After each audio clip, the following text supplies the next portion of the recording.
విజ్ఞానిపతి, విజ్ఞానపు అధిపతి. విజ్ఞానం రాకుండా చూసేవాడు వినాయకుడు. ఏ విజ్ఞానం రాకూడదు అంటే మనం చేసే మంచి పనికి ఎటువంటి విజ్ఞానం రాకూడదు అని అభ్యంతరం రాకూడదు, ఆటంకం కలగదు అని మన కోరిక. సో ఇక్కడ ఒకటి నేను చెప్పేది ఏంటంటే మంచి పనులకు ఎటువంటి ఆటంకం కలగకూడదు. విద్యార్థులు కానీ ఎవరైనా కానీ మనం మంచి పని చేసేటప్పుడు ఎటువంటి ఆటంకం కలగకుండా దేవతలకు అధిపతి గణాధిపతి మనం వినాయకుడిని పూజించడం కాదు, ప్రార్థిస్తాం. మంచి పనులు అంటే మీ దానికి వచ్చేసినట్టయితే మీరంతా ఏమనుకోవాలో మంచి పని అంటే మేము చక్కగా చదువుకోవాలి, చదువు రావాలి. అది చదువుతో ఉద్యోగం కానీ వ్యక్తిత్వం కానీ రావాలి, మంచి భవిష్యత్తు రావాలి. ఆ మంచిగా చదువుకోవడము, మంచి భవిష్యత్తు కోసం మేము ప్రయత్నం చేస్తాము, పవిత్రంగా మేము ప్రయత్నం చేస్తాము, విలువను కలిగి ఉంటాము, మంచి జీవితాన్ని ప్రసాదించు స్వామి. మా భవిష్యత్తులో మేమంతా కూడా ఉత్తమ పౌరులుగా ఉండాలని మేము కోరుకుంటున్నాము. అటువంటి దానికి ఎటువంటి విజ్ఞానం రాకుండా ఉండాలని కోరుకోవాలి మనం కదా. ఏ ప్రయత్నం కానీ, ఉద్యోగ ప్రయత్నం కానీ, ఇంకే ప్రయత్నం కానీ, ఏమైనా కానీ ఆటంకంగా రాకుండా ఉండడం, దానికోసం మనకు ఆత్మవిశ్వాసం కలిగేయమని మనం కోరుకోవాలి విఘ్నేశ్వరుడు ఆత్మవిశ్వాసం. అంతేకాకుండా విజ్ఞానం ఆటంకాలు కలగాలని కూడా కోరుకోవాలి. ఇంతకుముందు నేను చెప్పాను, ఆటంకాలు కలగకూడదు అని చెప్పాను. ఎందుకు కలగకూడదు? దేనికోసము? మంచి పనులు చేయడానికి, మంచి ఆలోచనలు చేయడానికి, మంచి మనుషులను కలవడానికి, మనకు ఎటువంటి ఆటంకం కలగకుండా ముందుకు పోయేటట్టుగా వినాయకుడు మనం ముందుకు తోసేసినట్టుగా ఉండాలి కాదు. నేను రెండో పాయింట్ ఏం చెప్తున్నా వల్ల మీకు ఆటంకాలు కలగాలి. దేనికి? చెడు పనులకు ఆటంకం కలగాలి. మనకు ఒక చెడు ఆలోచన వచ్చింది అనుకోండి, ఇలా క్లాస్ ఎక్కకూడదామనే ఆలోచన వచ్చేసింది. అరే క్లాస్ ఎక్కకూడదని ఆలోచన వచ్చిందంటే తప్ప ఆలోచన కదా. అట్లా రాకూడదు అని అనుకుంటే, రాకూడదు అనుకొని ఆ విజ్ఞానం ఏదైనా అటువంటి రాకుంటే క్లాస్ ఎక్కడం కానీ ఇంకేదైనా కానీ. సో గణేష్ అడ్డుపడి మనకు ఆ చెడు ఆలోచనలు, చెడు పనులు మనం చూస్తుంటాం. యువతలకు రకరకాల అలవాట్లు ఉంటాయి, రకరకాల దురలవాట్లు ఉంటాయి. మనం మంచిగా ఉంటాం కానీ మనం పక్కకున్న వాళ్ళు ఏం చేస్తారంటే అరే ఏదో ఒక దురలవాటు కలిగించే ప్రయత్నం చేస్తారు. అది ఆడవాళ్ళైనా అమ్మాయిలైనా అబ్బాయిలైనా ఏం చేస్తారంటే అది చేద్దామంటారు. ఆ చెడు పని చేయకూడదు, చెడు పని చేయకూడదు. చెడు పని చేస్తే చెడు అలవాటుగా మారిపోతారు. సో చెడు పనులు కానీ, చెడు అలవాటు కానీ చేయబోతుంటే విఘ్నేశ్వరుడు అడ్డుపడి అరే నువ్వు అటెండ్గా వేస్తావు, అమ్మాయి నువ్వు అటెండ్గా వేస్తావు అని అడ్డుపడేట్టుగా ఉన్నట్టయితే మనకి ఏమవుతుందంటే మనం అది కోరుకోవాలి. సో మంచి ప్రయత్నాలకు విఘ్నేశ్వరుని మనం ప్రోత్సాహం కోసం, చెడు ప్రయత్నాలను ఆపడానికి, మనం డిస్కరేజ్ చేయడానికి, ఒకటి మన తల్లిదండ్రులు ఎట్లా కొట్టినట్టు కొడతాము, తప్పు చేస్తే కొడతాము, అట్లా కొట్టేట్టుగా విఘ్నేశ్వరుడు మనం కొట్టినట్టుగా చేస్తే అప్పుడు ఏమవుతుందంటే మనకు అది ముఖ్యమైన విషయం. ఇక రెండవది మరి గణపతి యొక్క ఆకారం చూసినట్టే తల ఉంటుంది. తల ఏం తల ఉంటుంది? ఏనుగు తల ఉంటుంది. ఆ ఏనుగు తల ద్వారా మనం ఏంటంటే పండుగ ఏనుగు తల పెట్టిందంటే కథలంతా వేరు. ఆ కథ కానీ నేను చెప్పేది దాని యొక్క తాత్వికత అర్థం ఏంటంటే, అర్థము పరమార్థం ఏంటంటే విజ్ఞానం యొక్క తల అంటే తల పెద్దగా ఉంటుంది. మన తలతో ఏం చేస్తుంటాం? తలతోని ఆలోచిస్తుంటాం. సో విజ్ఞాని తల ఆధారంగా మన విదేశంలాగా మన తల పెద్దగా ఉన్నట్టుగా మనం విశాలంగా ఆలోచించాలా. సమాజం గురించి, దేశం గురించి, ప్రపంచం గురించి మనం విశాలంగా ఆలోచించే తత్వం ఉండాలా. సంకుచిత భావం ఉండదు. నేను నాది అనే కాకుండా అందరు మనమే అనేది, అందరు సమానమే అనేది, కులాలు కానీ, మతాలు కానీ, ప్రాంతం కానీ మనంతా ఒకటి. అందుకే విదేశం మనం కూర్చోబెట్టి ఏం చేస్తాం?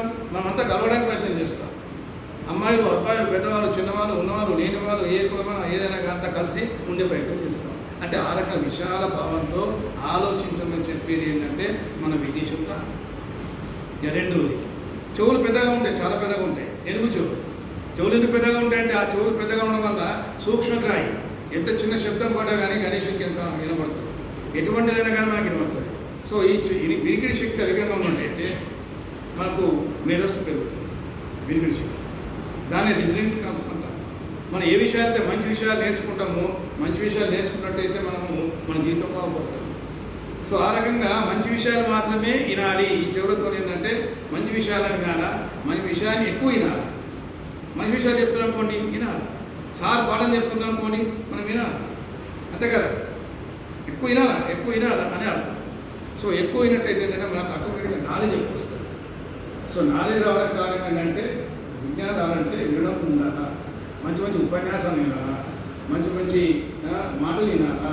అది టీవీ కావచ్చు, సెల్ ఫోన్ కావచ్చు, కానీ మంచి మాటలను మంచి విన్నట్టయితే ఏమవుతుంది, మన యొక్క జీవితం బాగుంటుంది. అది అర్థం. ఇక రెండోది ఇంకోటి ఏంటి, కన్నులు ఎట్లా చిన్నగా ఉంటాయి. కన్నులు అంటే కన్నులు ఎట్లా చిన్నగా ఉంటే సూక్ష్మ దృష్టిని కలిగి ఉండాలా. ప్రతి దాని చిన్న చిన్న కూడా మనం పరిశీలించాలా. సూక్ష్మ దృష్టితో మనం కలిగి ఉండాలా, మంచి దృష్టిని కలిగి ఉండాలా. సో అది గణపతి యొక్క దానికి ఏంటంటే మనకు కంటి గురించి, కళ్ళ గురించి. ఆ కళ్ళతో కూడా మంచి విషయాన్ని చూడాలా అంతే. అది ఇక రెండోది. ఇంకోటి మూడోది ఏంటి, మన నోరు చిన్నగా ఉంటుంది. నోరు చిన్నగా ఏంటంటే తక్కువ మాట్లాడాలా. మనకు అందరికి అలవాటు ఏంటంటే ప్రతి ఒక్కరికి ఎక్కువ మాట్లాడే అలవాటు. తక్కువ తెలుస్తుంది, ఎక్కువ మాట్లాడుతుంది. ఆ ఎక్కువ మాట్లాడడం మంచి మాట్లాడి చెడు మాట్లాడు. ఎక్కువ మాట్లాడడం పొట్ట ఘర్షణ జరుగుతుంది. ఏదో ఒక అమ్మాయి ఏదన్నా అనుకో, అబ్బాయి ఏదన్నా అనుకో, ఇంటి పక్కన ఏదనుకోని అనుకుంటే ఏమైంది, ఎక్కువ మాట్లాడితే తప్పు. సో దాని అర్థం ఏంటంటే తక్కువ మాట్లాడు, మిత భాషణం. సారి ఎప్పుడైతే ఏమంటాం, మిత భాషణం అంటాం. చక్కగా మాట్లాడు, మిత భాషణం. సో మనం ఎట్లుండాలా, మిత భాషణం ఉండాలా. చూడండి ఎంత బాగుందో, మిత భాషణం ఉండాలా, మిత భాషణం ఉండాలా. ఆ మంచి విషయాలైనా కూడా మనం ఏం చేయాలా, తక్కువగా మాట్లాడాలి. ఇది మీకు నేను చెప్పి, తక్కువగా మాట్లాడాలి అనగా అని. కానీ చివరిలో మనం ఉల్టా చేస్తాం. తక్కువ వింటాం, ఎక్కువ మాట్లాడతాం. క్లాస్లో సార్ చెప్పి వినం, కానీ మళ్ళీ మాట్లాడడం మాత్రం ఎక్కువ మాట్లాడతాం. అట్లా కూడా చెప్పేది ఎక్కువ ఇది, తక్కువ మాట్లాడడం వల్ల మనకేంటంటే లాభం లాభమే. ఆ రకంగా వీటిని ఉదరం పెద్దగా ఉంటుంది, కడుపు పెద్దగా ఉంటుంది. ఆ ఉదరం ఎందుకు పెద్దగా ఉంటాయంటే అన్ని విషయాలు మనం జీర్ణించుకోవాలా. అన్ని విషయాలు సమాజంలో ఎన్నో విషయాలు ఉంటాయి, మంచి చెడు అని ఉంటాయి. ఏదైనా కానీ మన అన్ని విషయాలు మనం ఆకలింపు చేసుకోవాలా, దాన్ని జీర్ణించుకోవాలా. రాగద్వేషాలను మనం లోపల జీర్ణం చేసుకోవాలా. రాగద్వేషాలను మంచి విషయాలను మనం గుర్తుంచుకోవాలా. ఈ రకంగా. సో విఘ్నేశ్వరం ద్వారా ఇది చెప్పేది ఏంటంటే, విఘ్నేశ్వరం కూడా పుస్తకాలు పెట్టి మొక్కి కొబ్బరికాయ కొట్టి రోజు పూజ చేస్తే మనకు చదువు వస్తుందని కూడా రాదు. అదొక ఉపకరణం ద్వారా, ఒక దాని ద్వారా మనం ఏం చేస్తామంటే తత్వాలను అర్థం చేసుకొని అసలు యాక్చువల్ అర్థం చేసుకొని మనం చేస్తాం. మనం చూస్తుంటాం మూడు బుక్కులు కూడా చదివేస్తాం. దాంట్లో కాదు కదా, చదివేట్లా వస్తుందంటే విఘ్నేశ్వరం చెప్పినాక రాస్తాం. విఘ్నేశ్వరం ఎందుకు పోతాం? విఘ్నేశ్వరం మంచి లేఖ కూడా ఉంది, ఐడియా లేదు చాలామందికి. విఘ్నేశ్వరుడు రాయవాడు వ్యాస మహర్షి చెప్తా ఉంటే అనేక గ్రంథాలను విఘ్నేశ్వరుడు రాశాడు. రాయడం అంటే మామూలు విషయం కాదు, ఎంతో రాశాడు. రాస్తున్న కూడా ఆరంలో తాటకరణ రాస్తుంది. సో ఆ రకంగా రాయడం అనేది అందుకే రైటింగ్ స్కిల్స్ ఉండాలి. విద్యార్థికి ఏముండాలా, రైటింగ్ స్కిల్స్ ఉండాలి. సో వినాయకుని ఆధారంగా మనం ఏం చేసుకోవాలా కదా, పూజతే కాదు రాయడం లేదు, మనం రాయడం నేర్చుకోవాలి. ప్రతి విషయం రాయాలి, అన్ని సారి ఎక్కువ విషయం రాయాలి. ఆ రైటింగ్ స్కిల్ ఈ విధంగా రాయంగా ఏమైపోతుంది అంటే కలమిరిపోతాడు. కలమిరిపోతే ఏం చేస్తాడు విఘ్నేశ్వరుడు, దానికున్న ఈ యొక్క దంతాన్ని తీసి విరిచేసి ఆ దంతంతో రాయడం మొదలు పెడతాడు. అంటే అర్థమైంది, మనకైనా విఘ్నం వచ్చినా, మధ్యలో ఏదైనా విఘ్నం వచ్చినా కానీ కదా, దాన్ని అధిగమించడానికి ఏం చేయాలి, ఏదో ఒక ప్రయత్నం చేసి దాన్ని రాయడం ప్రయత్నం చేయాలి. మన చదవగా విఘ్నం వచ్చేసింది, ఆర్థిక ఇబ్బందులు వచ్చినాయి, ఆరోగ్యం సహకరించలేదు, ఏమో అనుకుంటాం అనుకోండి, అవన్నీ పక్కన పెట్టేసి మనం ముందుకు పోయి ప్రయత్నం చేయాలి అని. అందుకే వినాయకుడికి ఏమని పేరు, ఏకదంతుడు అని పేరు. రెండు ఉన్నాయి మరి, ఏకదంతం ఎట్లా వచ్చినట్టు ఏకదంతం అంటే ఈ రకంగా మనం అర్థం చేసుకోవాలి. విఘ్నేశ్వరుడు, ఈ విఘ్నేశ్వరం ఆధారాన్ని ఏంటంటే మనం అంతా కలిసి ఉండాలి. సో ఇన్ని రకాలు మనకు ఉన్నాయి కాబట్టి విఘ్నేశ్వరం కదా, మనం చదువు రావాలి, ముక్కడం కాదు. చదువు రావాలంటే ఏం చేయాలి, దానికి ఆలోచించాలి. మంచిగా వినడం, రాయడం, ఎగ్జామ్స్ రాయడం, అంతేకాదు ఎగ్జామ్స్ రాయడం అని చేస్తుంటే మనం చదువు వస్తుంది. సో ఈ పండుగ ఆధారంగా మన ప్రతి పండుగ మీకు ఏం చెప్తుందంటే, మన ధర్మం ఎంత గొప్పదంటే ప్రతి పండుగ ద్వారా ఒక మంచి విషయాన్ని చెప్తారు. పండుగలు ఏదో చేసి పూజ చేసేసి పంచభక్ష పరమాన్నాలు తినడం కాదు. తెలుగుసారి చెప్పిన పంచభక్ష పరమాణం అంటే కదా, పంచభక్ష పరమాన్నాలు అనగా అనుష్ఠానం అట్లా కాదు. దాని అర్థం ఏంటంటే ఇది ఏ పండుగ చేసినా అర్థం. వినాయకుడి పండుగకు, గణేష్ ఉత్సవాలకు ఇది ఒక పండుగ, ఇది సామాజిక. ఇక చివరిగా తిలక మహర్షులు ఎందుకు పెట్టిండంటే, గంగాధర్ తిలక ఎందుకు పెట్టిందంటే, ఆ రోజుల్లో మనం భావదాస్యంలో ఉన్నాము, బ్రిటిష్ కాలంలో మనం బానిసలుగా బతున్నాము. మానసికంగా కూడా మనం బానిసలుగా మేల్కోవాలను. శారీరకంగా వీళ్ళందరినీ ఉత్తేజపరచాలా, వాళ్ళ శక్తిని మేల్కోవాలా, ఆ ఉత్తేజపతి ఒక దగ్గర తీసుకురావాలా, ఏకతాటి తీసుకురావాలా, ఈ సమాజం అంతా ఒక దగ్గర తీసుకురావాలా. సమాధానం తీసుకొస్తే బలం పెరుగుతుంది. అవునా కదా? ఆ బలం పెరగాలంటే ఆ విఘ్నేశ్వరుని ఆధారంగా బయట విఘ్నేశ్వరుడు ఇంట్లో ఉన్న భగవంతుడిని గుళ్ళో ఉన్న భగవంతుడు తీసుకొచ్చి ఇంట్లో ఉన్న భగవంతుడు చూడండి, ఇంట్లో ఉన్న భగవంతుడు గుళ్ళో ఉన్న భగవంతుడు తీసుకొచ్చి ఏం చేశారంటే రోడ్డు పైన పెట్టారు. శ్వాసం రోడ్డు పైన పెట్టడం వల్ల ఏమైందంటే అందరూ కలుస్తారు.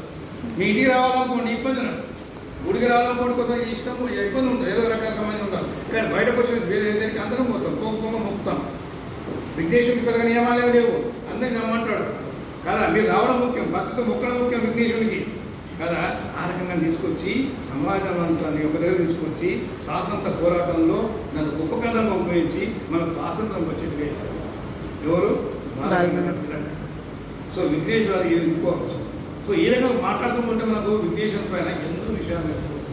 కాబట్టి ఈరోజు విద్యార్థులు కేవలము కదా అర్థం చేసుకునే ప్రయత్నం చేయాలి తప్ప ఊరేగింపు తీసుకోవడం, మంచి ఊరేగింపు తీయాలి, ఊరేగింపు తీయాలి, మంచి డ్యాన్స్ చేయాలి, మంచి కోలాటలు ఆడాలి, మంచి పాటలు పాడాలి, మంచి భజనలు చేయాలి కదా, రకరకాల అంకెలతో మనం పరిగెట్టాలి. సో ఆ రకంగా మనకు ధర్మబద్ధంగా ఆచారబద్ధంగా మనం ఊరేగింపు తీసుకుంటే అర్థం ఉంటుంది, పవిత్రంగా ఉంటే అర్థం ఉంటుంది. కానీ అదే ఊరేగింపు మనం రకరకాలుగా ఉన్నటువంటి కదా పిల్లలు కొన్ని ఇంకా రకాల గుడికాయ తాగడం చేసినట్టయితే మనం భగవంతుని అవమానించడం. సో ఈ విషయాలు మనం యువకులు అంటే మనం దేవుని తీసుకుంటున్నాము, దేవుని పట్ల నియమంగా ఉండాలా, పవిత్రంగా ఉండాలా, తీసుకుపోయినప్పుడు పవిత్రంగా ఉండాలా. మనం తీసుకుంటాం గణపతి గొప్ప మోర్య తుర్గా వర్గ లౌకర్య అంటాం. గణపతి పంపిస్తుంటాం, అరే ఇన్ని రోజులు మాత్రం ఉన్నా గణపతులు నువ్వు పోతున్నాం వల్ల నెక్స్ట్ ఇయర్ మనం తుర్గా వర్ష లౌకర్య తొందరరా ఆ ప్రేమ కొద్ది అని మనం పిలుస్తున్నాం. మరి ప్రేమ కొద్ది పంపించే భగవంతుని మరి ఎట్లా ఉండాలి, మన ఉదయం ఎట్లా ఉండాలి, పవిత్రంగా ఉండాలి, మనం పవిత్రంగా ఉండాలా. మరి ఆ ఉన్నట్టయితే ఏమైందంటే అది మనకు ఉంటుంది. అందుకే ఈరోజు యువతని చెప్పే సందేశం, పెద్దవాళ్ళు చెప్పే సందేశం ఏంటంటే గణపతి ప్రారంభం నుంచి ముగించే వరకు నిమజ్జనం వరకు ఈ రకంగా మనం ప్రవర్తించాలా, మన కల్చర్ని కాపాడుకోవాలా, మన ధర్మాన్ని కాపాడుకోవాలా, మనం కాపాడుకోవాలా. ఇది గణపతి పండుగ లక్ష్యము, అలా గణపతి పండుగ లక్ష్యం. సో అందుకే మన ధర్మం లోపల ప్రతి పండుగకు అర్థం ఉంది, ప్రతి పండుగకు బలవార్థం ఉంది, ప్రతి పండుగకు సామాజిక ప్రయోజనం ఉంది, ప్రతి పండుగకు ఆర్థిక ప్రయోజనం ఉంది.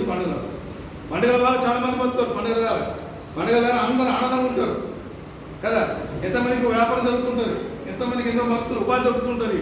ప్రతి పండుగ ద్వారా కొంత ఉపాధి జరుగుతుంది, ఆర్థిక ప్రయోజనం లభిస్తుంది, వ్యాపారం పెరుగుతుంది, దేశం బాగుపడుతుంది. సో మన ఎంత చూడండి ఎన్ని పండుగలు, నెలకు పండుగ అంటే అర్థమైనది ఈ పండుగల లక్ష్యం అది. ఏ దేశంలో ఇన్ని పండుగలు, మన దేశంలో ఇన్ని పండుగలు ఉన్నాయి. ఆ పండుగలకే ఈ పండుగల ఆధారంగా మనము ఎంతమంది ఉల్లాసంగా ఉంటున్నాం. అది చివరిగా ఇంకోటి ఏంటంటే ఈ పండుగలు ఎవరు చేసుకుంటారండి? పండుగలు మంది హాయిగా పోయేమంటే అన్ని ఉన్నవాడే పండుగ చేసుకుంటారు, అని ఉన్నమాట అంటే ఎటువంటి ఇబ్బంది లేని వాళ్ళు అలా చేసుకుంటారు. మన దేశం భారతదేశం భాగ్యవంతమైన దేశము కదా, భాగ్య దేశం బంగారు దేశం కాబట్టి మన మీద దాడి చేస్తారు. అందుకే మనం అందరం కూడా అందరూ సుఖంగా ఉంటారు కాబట్టి ఉంటాం. అక్కడ మనం రకరకాల పండుగలు చేసుకుంటాం. ఏమి లేని వాళ్ళు ఉన్నప్పుడు చేసుకుంటారండి, బాగా గరీబ్ ఉన్నప్పుడు చేసుకుంటారండి, మామూలు చేసుకోలేరు కదా. కానీ అంటే ఆ రోజులు ఏంటంటే ప్రతి ఒక్క పౌరుడు, ప్రతి ఒక్క కుటుంబం ఏంటంటే మంచిగా ఎట్లా ఉండాలంటే అందరూ కూడా మంచి ధనవంతులుగా ఉండేవారు, వ్యవసాయం చేసేవారు. సో ఆ రకంగా మంచి పండుగ, మంచి ఏది ఉన్న దేశం కాబట్టి మనకు అన్ని రకాల పండుగలు వచ్చాయి. వేరే పండుగలు ఏమంటే అర్థం ఏంటిది, మనం వెల్తీ కానీ కాబట్టి అదొక కారణం పండుగ చేసుకోవడం కారణం. ఈ పండుగ గణపతి దాని గురించి మనం నేర్చుకున్నాం కదా.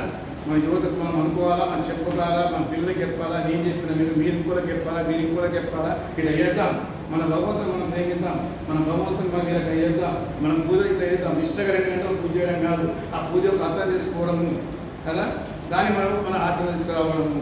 మరి ఈ సందర్భంగా మీ అందరికీ ఏం కావాలంటే మీరు అర్థం చేసుకోవాలి. మీరంతా విద్యలో మంచి విజ్ఞానం లేకుండా ఉన్నత డిగ్రీ సంపాదించి ఉన్నత ఉద్యోగం కానీ, ఉపాధి కల్పన కానీ, శక్తివంతంగా తయారు కానీ మీకు ఈ గణపతి సందర్భంగా మీకు శుభాకాంక్షలు చేస్తున్నాము. శుభం.